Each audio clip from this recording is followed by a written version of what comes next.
Étudiantes et étudiants SMC4 et SMP4, bonjour, avec vous Madame Alaoui Belghiti. Cette séance il va être consacrée à l'explication du TD de cristallochimie, la première partie de la structure cubique. Et la deuxième partie, vous allez la trouver dans un autre dossier qui va traiter la suite. Allez, bonne lecture. Alors, la première partie, grand A, elle concerne, comme nous avons dit, la structure cubique. Et l'exercice dit, chacun des éléments lithium, argent, cristallise dans le système cubique. Et vous avez dans les données, le lithium, nous avons donné la masse volumique, ρ, en grammes par centimètre cube, et nous avons donné aussi le paramètre de maille en angstrom. Pour l'argent aussi, nous avons donné le paramètre de maille et la masse molaire. Et la question dit déterminer le rayon du lithium et le rayon d'argent, c'est-à-dire RLI et R de AG. Alors, on sait bien que pour un système cubique, le volume c'est A à la puissance 3, le paramètre de maille au cube. Alors, en regardant cette question, ça nous paraît facile parce qu'il y a toujours une relation entre le paramètre de maille et le rayon. Donc, il suffit de l'appliquer et de trouver la valeur de R. Mais il faut faire attention parce que dans cette question, nous n'avons pas précisé quel système, pour quel mode de réseau le système cubique il cristallise. D'accord? Donc nous savons, d'après la cristallographie géométrique, qu'on peut avoir le mode P, le mode I et le mode F. Donc je dois me demander, est-ce que je vais appliquer A égale à 2R, puisque le mode P, j'ai le paramètre de maille égal à 2R, ou bien je vais appliquer A racine de 3 égale à 4R, ça veut dire que la tangence est suivant la grande diagonale, donc on parle du mode I, ou bien est-ce que nous avons le mode F, d'accord, pour lequel la tangence est selon la diagonale de la face, donc ce qui nous permettrait d'écrire A racine de 2 égale à 4R. Donc là, j'ai trois possibilités. Donc pour le moment, le paramètre de maille ne me sert pas à grand chose et ne m'aide pas à résoudre le problème. Donc je vais regarder une autre donnée. Je vois qu'ils m'ont donné aussi la masse volumique. Donc la masse volumique, c'est une donnée intéressante. Il faut l'exploiter et voir qu'est-ce que je peux trouver à partir si je connais la masse volumique. Si je mets la relation ρ en fonction de Z, la masse molaire, le nombre d'Avogadro et le volume, on a cette relation. Donc, je sais que ρ il est donné, la masse molaire aussi, le nombre d'Avogadro il est connu et le volume il est connu. Donc, je peux connaître Z. Et si je connais Z, c'est un problème facile, d'accord? Parce que tout est dans la recherche de Z. Si je vois que j'ai la possibilité d'avoir la valeur de Z, si elle est égale à 1, je sais que j'ai le mode primitif et je peux appliquer cette relation. Si j'ai Z égale à 2, la deuxième, si je trouve Z égale à 4, ça veut dire que j'ai le mode F et j'applique la quatrième relation, mais il faut juste faire un peu attention aux unités. Alors, on va voir qu'est-ce qu'on va faire avec ces unités. Alors, d'après cette relation, Z égale ρ, la masse molaire, la masse volumique, fois le nombre d'Avogadro, fois le volume sur la masse molaire. Alors, donc, la ρ, c'est en grammes par centimètre cube, fois le mol moins 1, pour le nombre d'Avogadro, fois le volume, qui doit être impérativement en centimètres cubes. Il le faut. Pourquoi? Parce que ça me permet de simplifier les centimètres cubes avec centimètres cubes, le gramme et le gramme, mol moins 1 partout. Donc, il me reste un chiffre qui est sans unité. Et ça ressemble bien à Z. Z ne porte pas d'unité, c'est un chiffre. Donc, c'est un nombre. Il faut ne pas avoir d'unité. Donc, je suis obligée ici de faire attention parce que les paramètres de maille, ils sont des petites valeurs. Donc, ils sont souvent donnés en angstrom. Et un angstrom, il faut le convertir en centimètres. Donc un angstrom, c'est 10 moins 8 cm. Vous le remplacez ici. Donc lorsque vous faites le calcul numérique dans les calculatrices, n'oubliez pas de convertir le paramètre de maille en centimètres et après mettre au cube.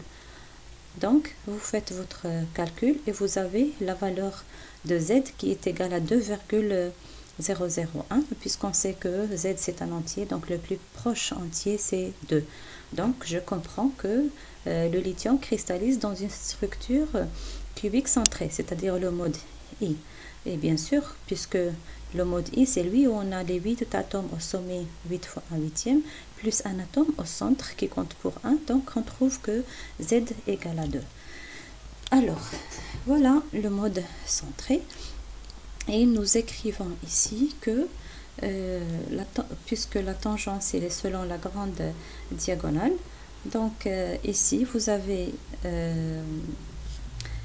la grande diagonale de cet atome-là vers celle-là. D'accord? Et là, vous avez un atome au centre.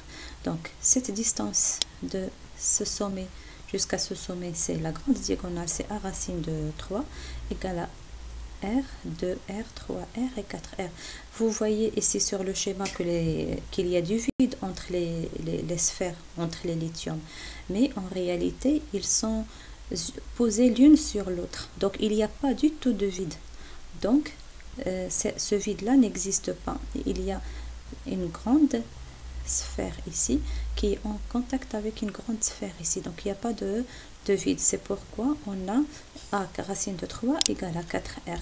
Et par conséquent, je peux calculer le rayon du lithium à partir de cette relation et je trouve 1,519 angstrom.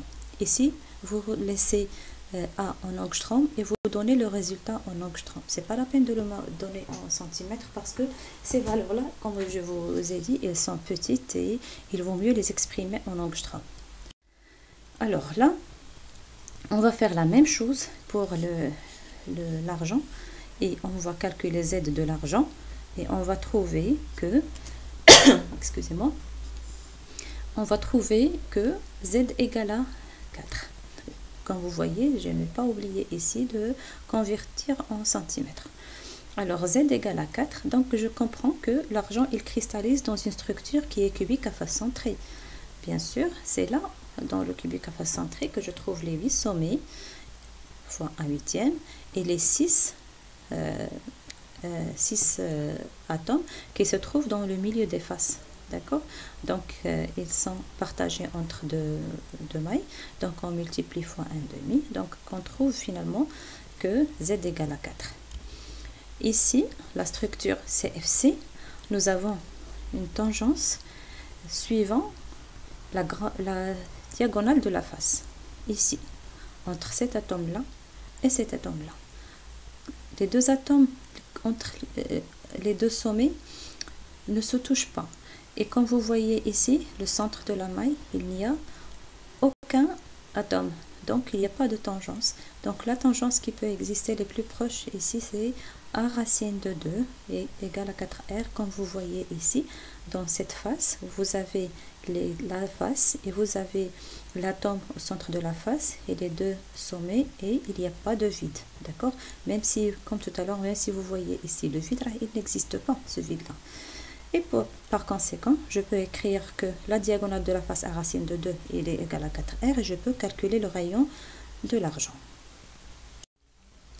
Alors, la deuxième question, le volume de la maille.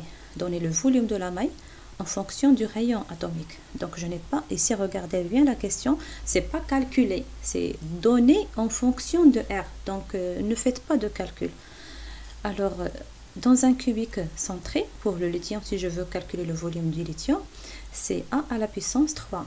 Donc, il suffit de donner A en fonction de R et je donne le résultat et je le laisse comme ça, sans application numérique. Pour l'argent, c'est un CFC. Donc, je dois, au lieu de mettre A à la puissance 3, je mets A en fonction de R. A égale à 4R sur racine de 2 et je mets cette expression à la puissance 3. Voilà. Par contre, la troisième question, donner la coordination des atomes dans chaque type de structure. La coordination, ça veut dire donner les plus proches voisins qui touchent un atome donné. Alors, nous avons vu pour le cubique centré, nous avons vu un atome au centre. Et en haut, il y a 4 sommets et en bas, il y a 4 sommets. C'est pourquoi, pour le lithium qui est cubique centré, la coordinate, c'est 8. Par contre, ici, pour un cubique à face centrée, c'est différent. Vous avez la coordinate, c'est 12, à une distance de a racine de 2 sur 2. Pourquoi? Parce que vous le voyez comme ça vous semble habituel et comme vous le sentez. Soit vous vous souvenez que c'est une structure compacte, d'accord? Ça, c'est suivant la grande diagonale, ça c'est le plan A. Après, ici, c'est le plan B. Ça, c'est le plan C. Et après, je reviens ici, c'est le plan A. Donc, un atome, si je prends par exemple un atome d'un plan compact, il est entouré par 6 atomes dans le même plan. C'est ce qui est écrit ici. Et cet atome-là, qui est entouré de 6, il est posé sur une cavité construite par 3 atomes. Donc, il y a 3 en bas qui le touchent et il y a aussi 3 en haut qui le touchent. Donc, finalement, j'ai 6 plus 3 plus 3, donc ça fait 12. Vous pouvez le voir d'une autre façon. Si vous ne voulez pas prendre les choses comme ça, vous focalisez sur un atome, par exemple celui-là qui est au centre de la face, et je vais chercher la coordinate 12. Allez, on va les trouver 4 par 4. D'accord? Alors, a racine de 2 sur 2, c'est la moitié de la face. D'accord?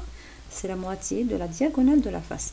Alors, celle-là, par exemple, si je prends cette face, celle-là, constituée par ces atomes, cette face-là, alors elle constitue 4 atomes autour de cet atome qui est rouge. Donc, 1, 2, 3 et 4. D'accord? Cherchons 4 autres. Alors, j'ai maintenant 4.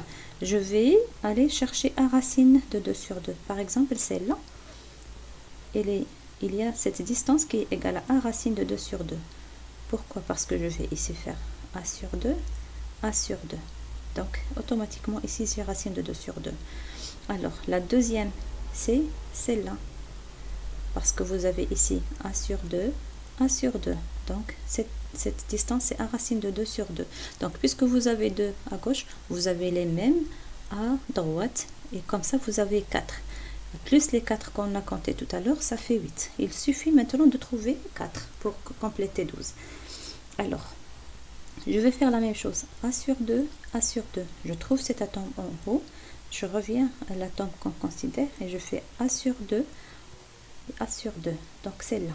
Donc, cette distance, c'est aussi a racine de 2 sur 2. Donc, puisque j'ai en haut et en bas, je peux trouver dans la maille à côté les centres des faces qui sont à côté. 1 et 2. Donc, ça va me faire 4.